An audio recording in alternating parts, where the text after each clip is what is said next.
So good afternoon. So today, well, I'm Ivy Wong, and I'm going to share with you about the importance of biodiversity and how it relate with climate change, carbon neutral, and also carbon emission. So let me get this slide ready. Okay. So our topic today is concerning these four big topics. And in fact, these four topics, you often come across people talk about it, well, independently, but actually each one of these, like carbon neutrality, is related to biodiversity, climate change, and also carbon emission in a different way. And so today we are going to elaborate a bit more about how each one of it relates and how each one of it actually affecting each others. So I am sure each one of you should have heard about climate change and also experienced the climate is actually changing, even for people who are living in Hong Kong. And if you are watching news, there are, well, no short of news talking about hill fires, sort of abnormal weather like so heavy rain, unusually hot, unusually warm, unusually cold, all this kind of situation actually happening each day. And in fact, the United Nations Secretary General, he described the problem that we are facing now. It's not just climate change in terms of global warming. And he used a phrase last year saying that the situation we are facing now is actually global boiling. It's such a situation that is temperature, the climate has been changing to a state that is in a boiling situation that we must pay attention to it. We must make change now, or otherwise it will be too late. So before we go into detail, I'd like to explain two concepts to you briefly, which is what we talk about these days a lot. What is carbon neutral, and how does it relate to the atmosphere in terms of the concentration of carbon dioxide? So our atmosphere have carbon dioxide all the time since millions years ago, but the concentration remained relatively stable for millions of years. But that was just starting from about 2 centuries ago. There is a notable increase in concentration of carbon dioxide in our atmosphere, and it is increasing rapidly and also sort of ever increasing since about 200 years ago, which is mostly related to industrialization and the so-called modern style of living. And if we carry on our lifestyle as what we have been living now, what the scientists project is that if we are keeping on what we are living as usual, then the concentration of carbon dioxide in atmosphere is expected to increase more rapidly for the coming decades. And there are already proven scientific information saying that the concentration of carbon dioxide in our atmosphere is directly related to climate change and what we also call it global warming. And if we want to make sure that our global warming or climate changing situation is relieving or sort of like deteriorating less rapidly, we must change now.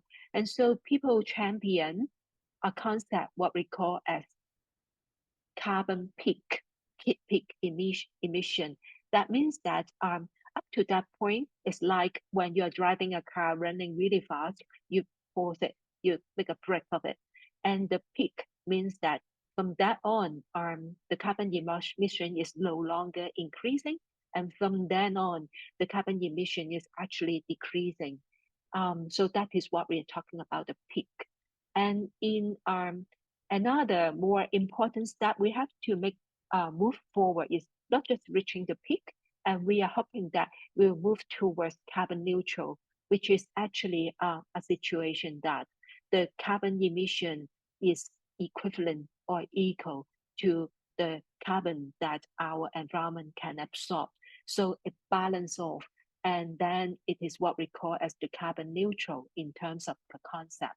So by when we have to do it, different country has been trying to work out a strategy now to set a target. And talking about like for our nation in China, we are hoping that we will be peak in year 2030, and we will actually become carbon neutral by year 2060. So that is the national target that we are working towards. So today our topic is about biodiversity, and whenever we are talking about climate change and also the wildlife biodiversity, we immediately have the scenes of like the penguin and also the polar bear asking for help. And in fact, the changing climate is affecting the wildlife which is living in the environment. So according to the United Nations, it was indicating that taking mammal, we are mammal, human are mammal, polar bear are mammal. If we are talking about mammal as an example, if the temperature, the global average temperature increased by 1.5%, 4% of the mammal will lose their habitat, which means that they have nowhere to live. Their habitat will disappear. And if the temperature raised by 2 degrees Celsius, 8% of the mammal will lose their home. And if the temperature increased by 3%, 41% of the mammal will lose their habitat forever. So this is a very important concept that we have to bear in mind, that the temperature rise to an extent that if we reach a certain level, the actual further increase is going to lead to a very drastic impact. Say, for example, from 2 degrees jump to 3 degrees Celsius, the percentage of habitat loss is sort of like escalated from 8% to 41%. What it tells us is that if we allow the global warming to deteriorate to an extent that certain point, it will all of a sudden what we call is exponential problem. That what we mean is that it is not linear by proportion increase. It will come to a point that it will be so drastically, the impact becomes so drastically affected us that it is going to a very extreme situation. So that is also why the scientists want everyone on the earth that act now to keep our climate change to no more than 2% increase, or otherwise it will be a very, very difficult situation, not just for the wildlife, but for human beings who live on Earth. So we talk about biodiversity, but by the way, what is biodiversity? Biodiversity, this word, if you separate the word into two halves, bio is more like living thing, diversity is many, a lot of them. So when we are talking about biodiversity, we have actually 3 layers to understand about it. The first layer is about ecosystem. So if you pause for a while thinking about what ecosystem that you come across every day, I think you can name a few. For example, the forest, and if we are talking about the ocean, the coral reef. If you're thinking about in the terrestrial, we also probably think about like the river, the stream, which is the wetland. So these are all ecosystems. And biodiversity, the first layer talking about diversity of ecosystems. And in Hong Kong, we also have a very amazing diversity of ecosystem. So think about the ecosystem that you have come across in Hong Kong. In fact, we have plenty different biodiversity of ecosystem. For example, woodland, reservoir, streams, fish pond, forest, and also like seashore. These are all different types of ecosystem. And the more different types you have in a place, the richer the biodiversity is. Why? These are actually the home for a different kind of wildlife. So if we go further, the second layers of biodiversity talking about the species diversity. So what is actually species? So let's have a quick look at the biodiversity of Hong Kong in terms of species. For example, if we look into the monkey on the right-hand side, monkey is one of the mammals in the terrestrial environment on land. So what are the mammals can you think about on land? Human being is one of those. We also have barking deer, we have wild boar. These are all different type of mammal on land. So talking about mammal, Hong Kong has 55 different species of mammal, which is amazing. If we switch to others, for example, birds, we actually have 559 different species of bird. Again, it is a very rich diversity. About butterfly, even for butterfly, we have 245 species. Amazing. And it is actually, well, Hong Kong is a very small place, but talking about the diversity of butterfly, we are actually having higher number than in UK, in United Kingdom. So you can imagine that although we are small in size for Hong Kong, but the diversity is actually very rich. The third layer of biodiversity, we look into tiny little thing, which is what we call the genetic diversity. So in every living organism, we are actually making of DNA, and my DNA is different from your DNA, and my family's DNA is different from, well, my friend's family's DNA. Actually, each individual living organism has a different set of DNA, but if you are belonging to the same family, your DNA tends to be more similar. But if you are belonging to different family, then the DNA have some kind of diversity, some kinds of difference. And this difference in DNA is very important in the way to help the species, for example, human being, to adapt to the environment. So here I got a little bee here. If the bee have a richer diversity of DNA in different for example, in the different bees in Hong Kong, they have a different diversity of DNA that helps them to survive to the changes. So this is something very important for living organisms to adapt to the change of the environment.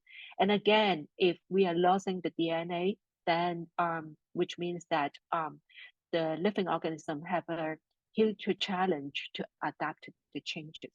So these are actually the three layers of the biodiversity we are talking about.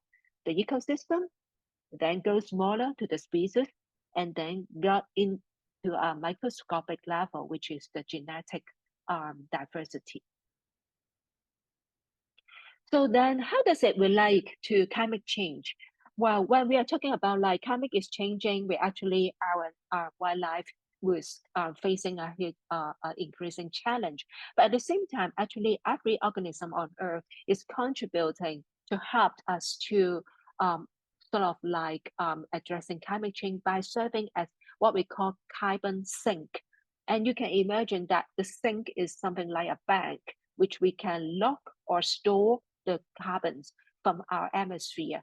So taking this simplified diagram as an example, well, we for the plant, for the trees, for example, it actually can process through photosynthesis to absorb the solar energy, and then also the oxygen, the carbon dioxide in the atmosphere. And with the solar energy and carbon dioxide in the atmosphere, through the photosynthesis, it gives out oxygen, which is very important to keep other living organisms alive, but also it stores its carbon and then internalize it, use it to build up itself, become the leaf, the branches, and the wood log. So all this process actually help us to take away the carbon from the atmosphere and then bring it to our nature in terms of our ecosystem. And imagine if an elephant it eats the leaves of some of the lower trees, it actually take the carbon into the body of the elephant and then it becomes what we call biomass, the tissue of the elephant. And then if the elephant poo, then it sort of like eject or giving out some of the carbon, but then those poo will also be sort of like taken over by the microorganism and then bringing to the soil. So it is through this kind of system that the atmosphere, the carbon dioxide in the atmosphere is actually bring back to nature. And then through this system, actually it is sort of like stored into the living elements, different elements of the ecosystem. And this is how we keep a balance for millions of years to keep the carbon dioxide in the atmosphere relatively stable. And in our ocean as well, the water, some of the carbon dioxide will store in the water, dissolve in the water. And also when they enter the ocean, the different organisms in the sea, like the coral, the fish, they all store the carbon as what we described earlier as the elephant in the forest. And then when this living organism die, they actually with their carbon is gradually stored into the soil. And I think you heard about fossil, the concept of fossil. It's actually the living organism of million years ago. And when their dead body get into the soil, and over the years, they become the fossil, sort of like embedded into our soil. And this is how our soil store the carbons into our earth. So when we are talking about the carbon bank or the carbon sinks in our natural system, actually the fossil, the forest, the ocean, and actually the atmosphere, these are all major carbon sink, carbon bank that we have in nature. But what happened in the last 200 years is that when we are talking about the fossil, which take millions of years to store into our ocean and also our soil, we invented that, we discovered that, human beings discovered that it's very useful. And then we use them as fuel and we burn them. And they become called natural gas, oil, and they generate power for our industrialization. So these fossil fuels, once they are burned, they become releasing what take millions of years to store as carbon into our ground. They release them back to the atmosphere as carbon dioxide. So this is actually the problem that we are facing now. We rapidly, in 200 years' time, burned a lot of this fossil fuel and release a lot of carbon that used to be stored in our environment back to the atmosphere. So let's go back a bit on the different ecosystem that we have in nature, like the wetland, the forest. Actually, they are storing a lot of carbon for so many years. And this diagram is actually taken from a research overseas, which they illustrate the different volume of carbon actually stored in our nature system. So let me take the forest as example. Actually, the world's forest absorb about 15.6 gigatons of carbon dioxide each year. So how much is actually gigatons means? So here I transfer it back to a figure for you to know, to see. So each year, our forest happens to absorb this 156 kilograms of carbon dioxide into our forest. So they are doing amazing work to help us to store the carbon, to remove the carbon dioxide from the atmosphere. But just because of hillfire, each year when we burn down the trees or destroy the forest, another 8.1 gigatons, which means 81 so many zero of kilograms of carbon originally locked in our forest are released back to the atmosphere. So here we can see that actually the forest is helping us a lot in locking up the carbon.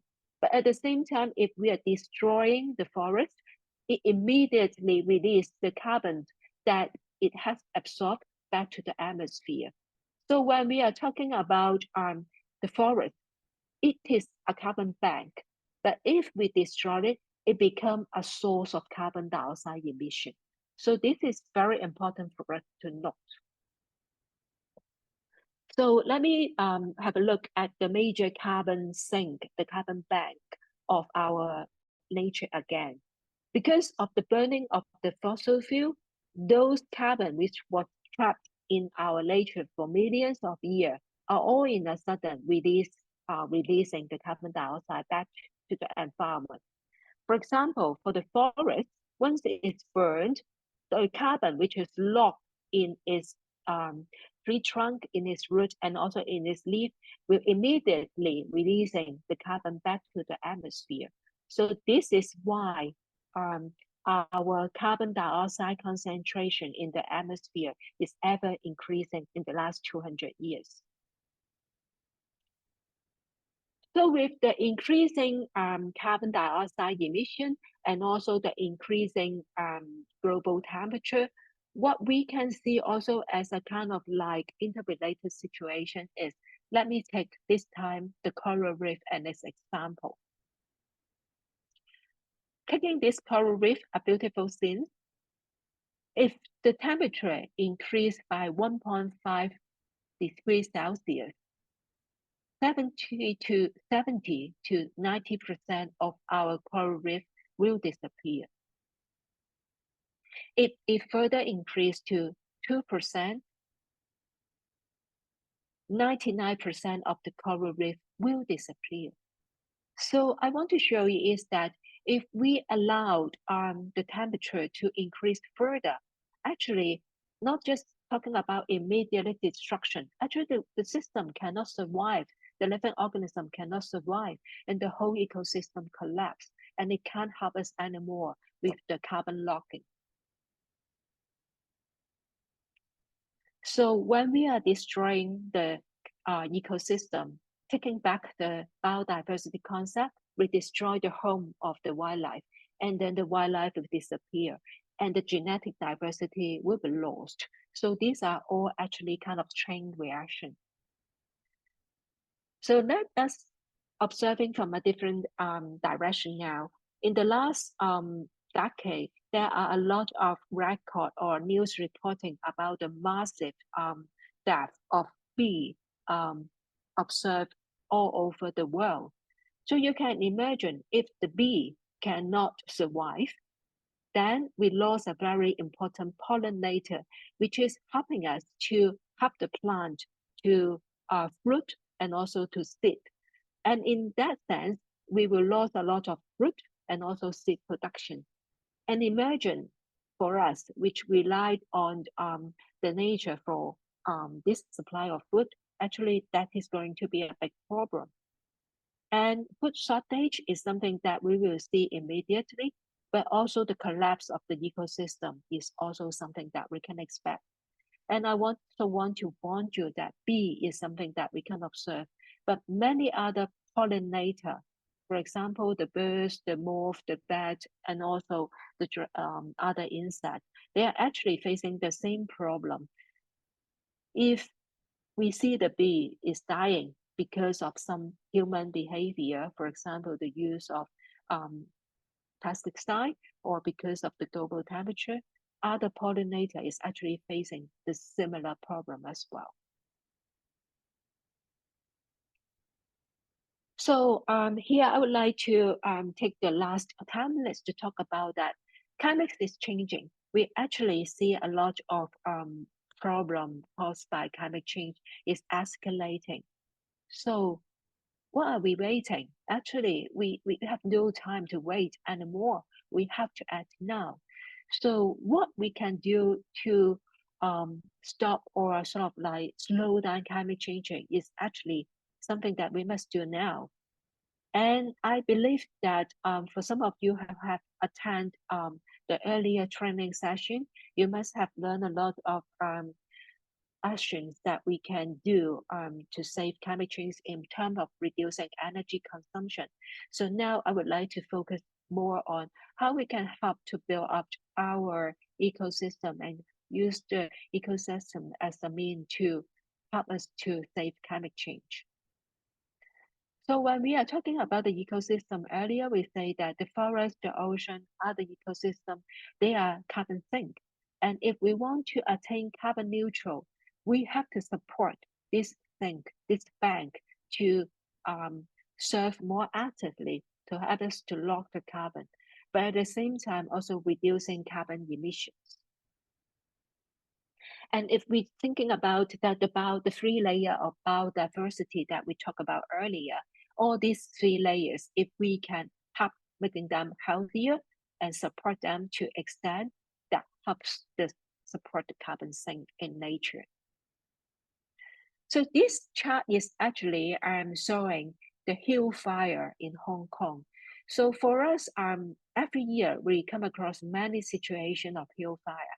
But here I would like to remind you that in Hong Kong, our climate does not sort of encourage natural hill fire. In another word, all the hill fire in Hong Kong is actually human-made due to our behavior. And in Hong Kong, every year the hill fire happen mainly in 2 very important dates, which is the Qingming and also the Chongyuan Festival, when people sort of like worship their ancestor in the countryside.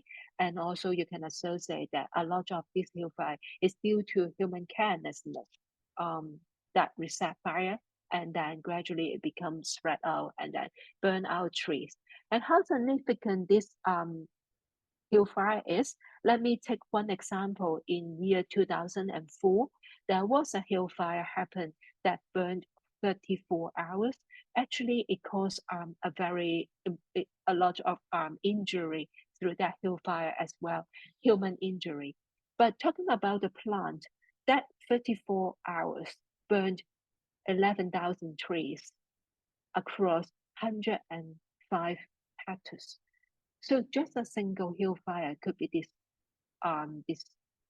destructive to that extent. So stopping hill fire, what we have to do, be careful, don't set fire in the wildlife, in the nature. Be careful, don't let out any fire when you are in nature. And be careful during those festivals, control your fire. So, I mean, it is something that is not difficult to do, but it can actually do a lot in reducing hill fire and also preserving trees and preserving the trees to help us to lock further carbon and avoiding those trees become source of carbon emission just because it is burning out. So this is something that every one of us can do very easily. And if you have opportunity, go plant trees. And for the trees, in Hong Kong, we are still each year people are planting trees just because each year we have hill fire burned our trees. But if we can continue to grow trees and stop hill fire, we actually can bring our forests back. And by bringing the forest back, we actually increase our bank for storing the carbon. We actually prepared an ecosystem which can bring back our species diversity. With trees, we actually help preserve the soil and help the soil become the sink for storing the carbon. So all these are actually helping the biodiversity, but also helping carbon neutrality. So it is actually benefiting to the 3 layers of biodiversity. So this noisy guy is a kind of frog, which is I just took this video in a tool which is setting up by us to enrich the biodiversity. If you have opportunity in your school or elsewhere, you can create water feature which support the living organism, and you actually create a habitat create an ecosystem for the wildlife, which is something very good to do. But if you do not have space, when you reach the countryside, be kind to the river stream, be kind to the water feature surrounding you. Actually, it is very important to keep this wild system to serve the function as well as supporting other living beings there. So again, this is a very important things that you can do easily, but also preserving the biodiversity. So here I just want to show you a few different species of dragonflies in Hong Kong. And in fact, our biodiversity is supported by the different ecosystem, the wetland that is surrounding us. And other action like, for example, if you are keeping pet, please don't let your pet to go into the ecosystem. Every year, because of different release of some pet which is not native to Hong Kong, it actually is a disaster to the ecosystem because it actually disturbs the ecological balance. For example, some people, when they are keeping turtle from Brazil, and if they release it to the ecosystem, the Brazilian turtle, they either can't survive and die in a very painful way in our ecosystem, or they are very adaptive, which become a competitor to our local wildlife. Either way is no good. And if possible, you can actually grow something in your garden, in your balcony, or in your school, which again also create habitat. You can grow some of your own food, which supply yourself with low carbon food. Even if you are planting a butterfly garden or just using an environmentally friendly way, like not using pesticide to do gardening, all these helps. And nowadays, more and more platforms are actually helping individuals to create actions which can help the environment. For example, beach cleanup, you can organize a group of friends to do it, or you can do it individually. And if you remove the pollutant from the ocean, it actually helps the wildlife and also help us as well, removing the polluting plastic from affecting our aquatic or our ocean. So all these are actually helping the 3 layers of biodiversity conservation. So sometimes we are saying that what we can do, I'm not a beekeeper, what we can help the bee. So if you want to help the bee, support organic farming. So buy organic product, choose to eat organic. Those do not use pesticide to produce the food. Actually, it does actually reduce the pollutant and also actually reducing the impact to our wildlife. So this is a photograph showing the different what we call insect hotel that we set up in the garden to help some insects like the butterfly, the bee, and also other animals of the insect friends to survive in difficult time like winter or when their habitat are being destroyed. This is a kind of like a little hotel to help them to survive difficult situation. And same as not just insect, for example, on the right-hand side, we have a little nest for the artificial nest for the birds, and also on the right-hand side, the little nest for the bat to live in. These are actually something that we can help create habitat for wildlife. So other things that we can do to save the or protect the biodiversity are actually interrelated to every green action that we have. So back to the basic, very basic one, reduce the use of single-use plastic like bottled water. Just by removing or changing your habit not to use this single-use packaging material contribute a lot to reduce carbon emission and also reduce pollution to our environment. So for example, by bringing your own bottle, not to use the single package drink products, you actually can immediately reduce the transportation mileage, reduce the ingredient that you have to extract from the environment to produce these packaging materials, all this actually help. More importantly, it also reduces the waste from source, that it will reduce the pollution to our environment, which means good for the wildlife, good for the biodiversity, and help them to serve us in terms of serve every one of us and themselves in preserving the whole ecosystem.